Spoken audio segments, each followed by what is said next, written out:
Haven't made a video in a while, and I have to still finish off my Advent calendar thing, even though it's way past the end of Advent.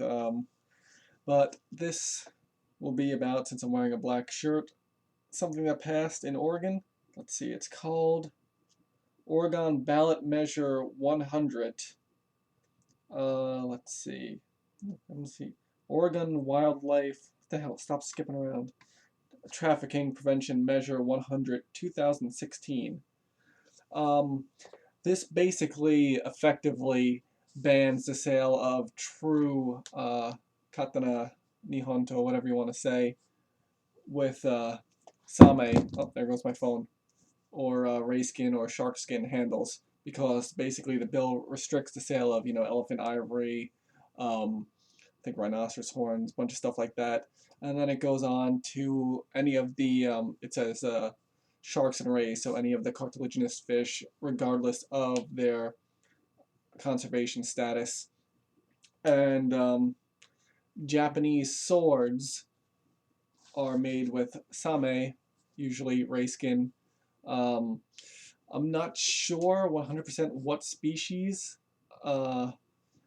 because from what I heard, it's the great shovel-nose ray, which is some say rhinobato for the genus, but I think it was actually changed, even though it is a Rhinobatidae family. It might be a Glaucostegus or something like that. Uh, but basically, yeah, they say it's a giant shovel-nosed ray, which I don't think is correct, because even though it's found in the South China Sea, East China Sea area, I don't think it's close enough to Japan for them to use it. But basically, the law covers all that, and it also covers sharks, so you could also use shark skin to rapska, and you also use shark skin for wasabi graters or any other type of graters. Basically, you know, the way that Japanese swords are made, just grab one. Whatever, which one, anyone, they're all the same. Cheap one, you know, even a cheap Chinese sword. This is actually real same. Um, there's little differences. These little dots there, some people call them nodes, they're actually denticles. And this is just paneling, and it's cut into strips. Sometimes they'll do a full wraparound. It doesn't have the king node, which is on the back of the ray. When you see those, I wish I had my what the hell is it called? Hisatsu, because that basically has a similar one. You'll see it on Tonto a lot. That one ridge, that's the main part of the back of the ray, where that one huge node or denticle is. But it's not just restricted to, using it on the ska. There's also a lacquering method. There's tons of stuff like that. But am I for or against it? There's I think there's a little over 1,000, probably 1,044 species of cartilaginous fish, including sharks and rays. I think about 1/3 of them, actually 300 something, so maybe, yeah, close enough to a third, are on the endangered list. So it's hard to tell. If the Japanese swords do use the great shovel-nose ray, then yeah, that's a vulnerable animal, so obviously it can't be used in international trade. Despite China going crazy, they obviously are the main consumers of ray and shark, so they've been trying to get all the measures just thrown away regarding the conservation of rays and sharks and international trade and all that kind of stuff. But obviously, yep, you need to save animals.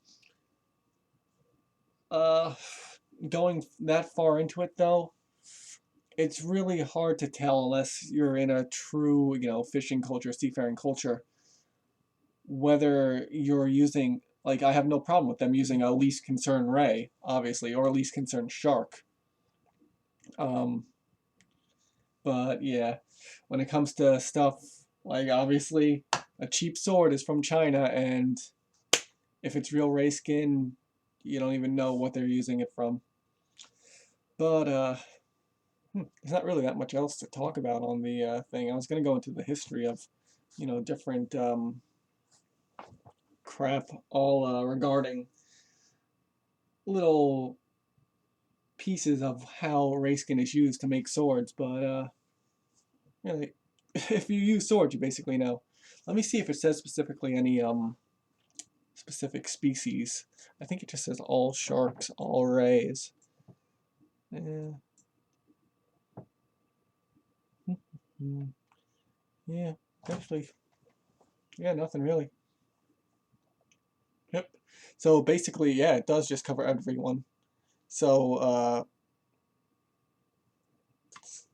that's all there is to it, really, though. But yeah, if this comes from the greater or the common shovel-nosed ray, then obviously that's a problem. Considering the size of the denticles on most swords, I don't think that it would, but you never know when you're getting something from China. From Japan, you're probably more likely to be able to know, which species it's come specifically from. Uh, you know, could be, I don't even know how many species. I would imagine there's a few hundred species of ray that you could use. So, and then especially when you're getting into techniques like Togidashi Samenori, which is when you actually crumble the same and you sprinkle it on with the lacquer, it's completely impossible to identify the species, even if there are species-specific dermal patterns. But so it's weird. I guess basically swords are banned for sale in Oregon, but anywhere else in the country you're fine. But we'll see if that spreads, cause there's a possibility. That's about it. That was a long video on random stuff.